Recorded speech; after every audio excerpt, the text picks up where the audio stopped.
Okay, in this report, I'm going to update some very important stuff that has to do with your money. And this is going to be going into the ebook, How to Fire Your Boss and Travel the World. So those parts of the book are going to be changed because of this update. So it's really important.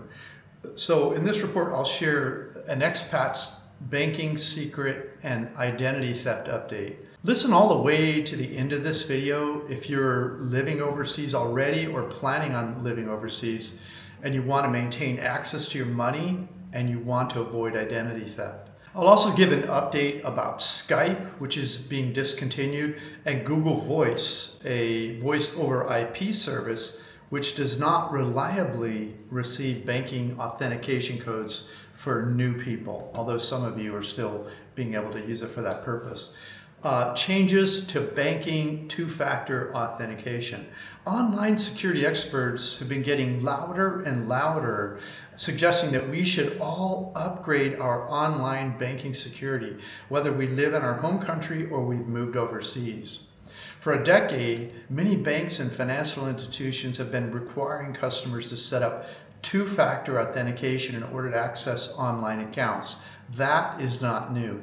For most of us, that meant giving our bank our smartphone number so they could text us an authentication code to our phone each time we tried to access our online accounts. After entering our username and password, we would paste that authentication code into the bank's forms to prove we are the owner of that account. After completing those 3 steps correctly, the bank would allow us to access our online account. Receiving authentication codes by text on our phones is also known as SMS two-factor authentication, or SMS 2FA. I just call it phone text authentication. But many experts are saying phone text authentication is not good enough anymore. Some banks are asking customers to start using authenticator applications, which experts say are more secure. However, not all banks are requiring authenticator applications yet. The 2 banks I use, Bank of America and Charles Schwab, still allow phone text authentication. Both banks also recommend authentication applications to enhance security, so they have both. Here's my thinking on this. The online security experts often report that online fraud is increasing, and many seem to agree that authenticator applications provide an enhanced level of security. So here's how I see it. Banks will eventually make all of us move to the enhanced levels of security if present trends continue. So if you're setting things up today, why not start with whatever enhanced authenticator application that your bank suggests? Then you won't have to rethink this in another year or 2. Who wants to mess with this stuff when it becomes mandatory? To find out what authenticator application your financial institutions suggest, just log on to your bank's webpage, start reading what they suggest for enhanced online security. Both of my banks had information about online authentication applications that they have available and that they recommend.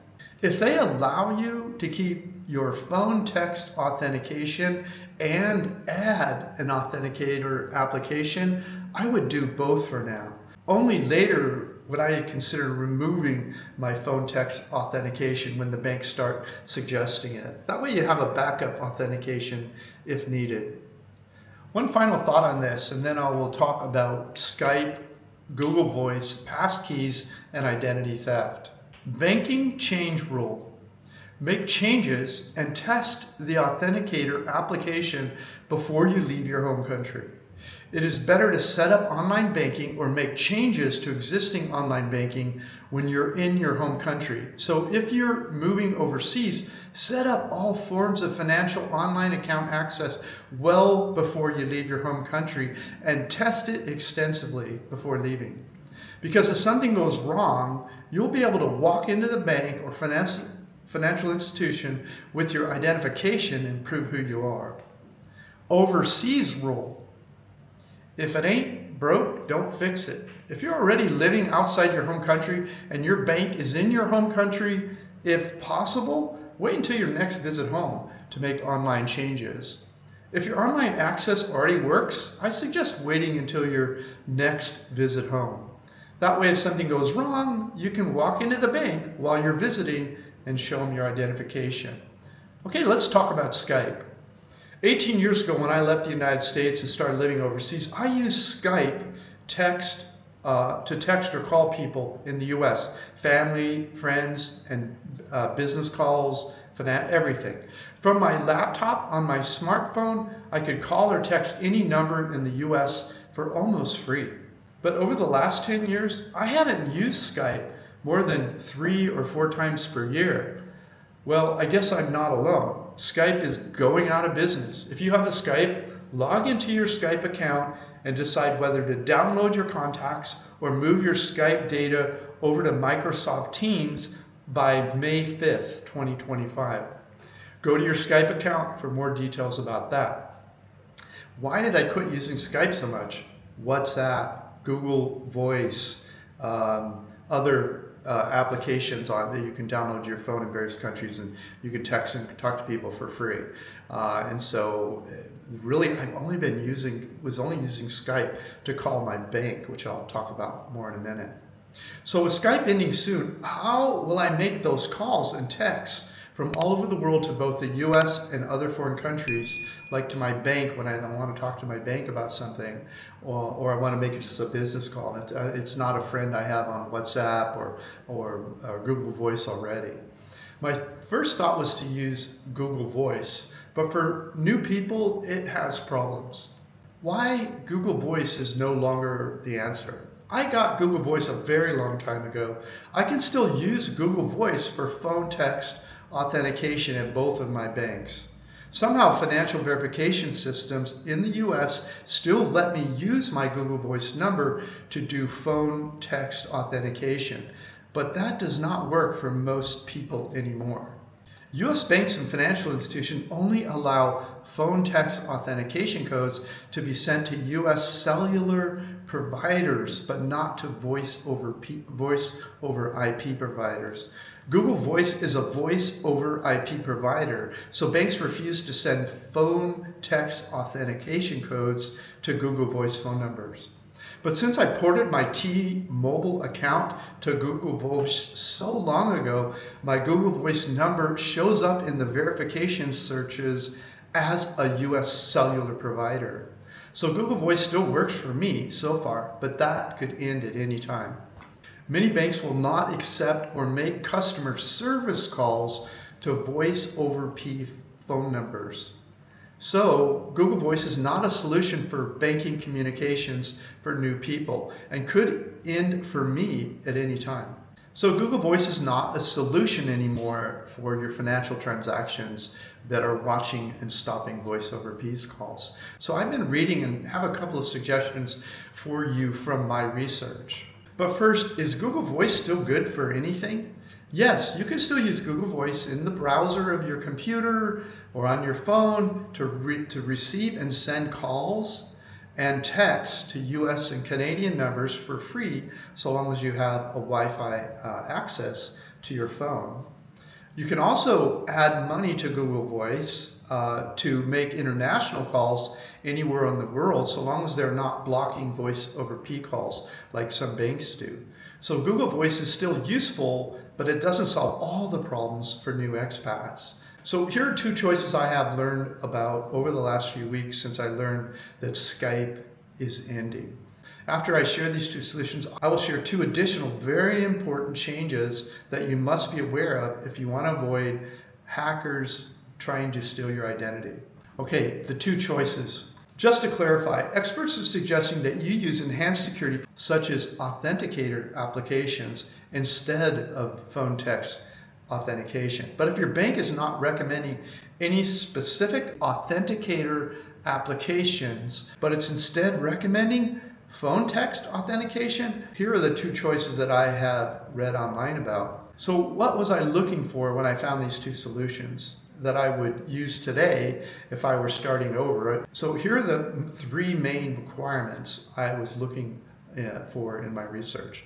Number 1, receiving SMS 2-factor authentication texts from US banks and financial institutions. In order to provide this, the requirement, the US banks must recognize the solution as being a U.S. phone number provided by an actual U.S. cell provider, not a voice over IP number.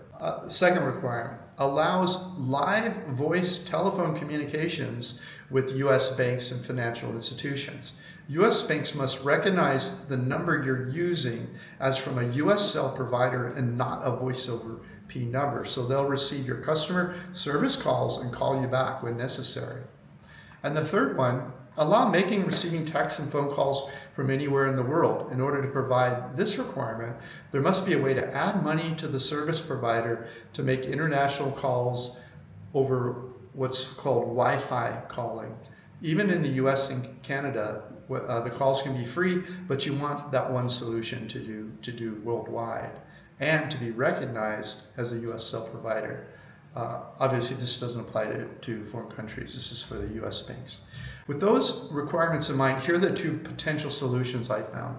The first one's called, oh, by the way, all of this is in writing at the first link and the notes below this YouTube video. And so if you missed anything, you can read the text of it. Okay, the first one is Tello, T-E-L-L-O, mobile, and that's at tello.com.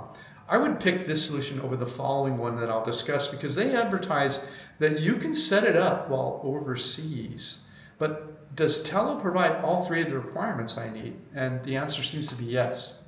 Since several sources confirm that Tello will be recognized by U.S. banking and financial institution as a U.S. cellular service provider that issues phone numbers that can be used for phone text authorization. I provide two sources for you. One is a Reddit link, you can read about it from people using the service, and the other is from Tello's own webpage where they talk about it. The second requirement, yes, since banks that block customer service calls with voice over IP phone numbers and do not block calls associated with U.S. cellular service providers, and Tello is a U.S. service provider, this requirement also seems to be satisfied. And those same links and others you can Google and read about it. We'll talk about that. And then finally, the third one is, can I make calls all over the world and text from anywhere in the world, even though I have a U.S. It's a U.S. cell provider? In order to provide this requirement, there must be a way to add money to the service provider to make international calls, even if U.S. and Canadian calls are free for those other providers. And I provide a link here to Tello that talks about, Tello allows text and calling with non-U.S. foreign countries, so long as you're on the Wi-Fi, have the phone connected to Wi-Fi, and you have Wi-Fi calling enabled on your phone. And so those are that's what's required, a phone for your phone. And now here's the other one, US Mobile. This YouTuber, I'll provide you a couple of videos below. This YouTuber has two videos explaining how he's using US mobile phone number all over the world without paying roaming by using Wi-Fi calling. He also reports being able to use it for receiving phone text authentication from his US banks. Thus, it also appears to be a US carrier and not voice over IP. Thus, it seems to provide a similar service to Tello. The reason I picked Tello over US Mobile is because he shares on one of his videos that you have to set it all up before leaving the US. And some of you are overseas, whereas Tello web pages talk about being able to download an eSIM over the internet to a foreign country on your email or to your phone and activating the service online. Additionally, Tello reportedly has customer service to help you activate their eSIM remotely. They're both around $10 a month, so I would favor Tello. Further, Tello seems to have more documentation online to answer these sorts of questions, and more tubers and other people on Reddit and other places that are talking about that they use the service, that it works fine. Okay, it's time to talk about passkeys, identity theft, and credit freeze.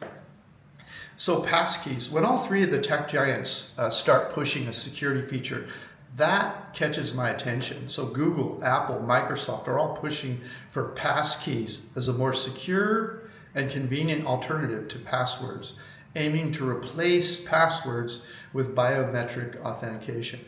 We all hear about passwords being stolen from hacked databases and being passed around the dark web. We're told we need to change our passwords every few months so we don't fall victim to hackers that are finding our passwords. But the big boys say frequent password changes are not enough anymore. Pass keys are a new, secure, and convenient way to log into web pages and apps, replacing passwords with a combination of your device's security features like fingerprint or face recognition, or a device-bound unique cryptographic key.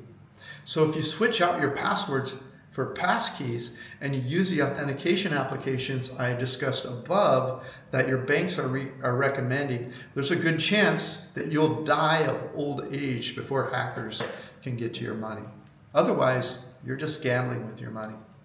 Finally, I want to talk about identity theft and credit freeze. There's one more big loophole where hackers can screw you now that all of your personal information is on the dark web, and that is the final thing I want to talk about. Hackers will take all of your personal information from the dark web, and they'll fill out credit reports online and even in person and buy things in your name on credit. This is called identity theft, and it is very difficult to fix this problem once it happens. Someone can masquerade around using your name, credit score, get a new car, get new credit cards, and you'll be stuck holding the bag if you don't know what to do about it. So don't let this happen to you in the first place.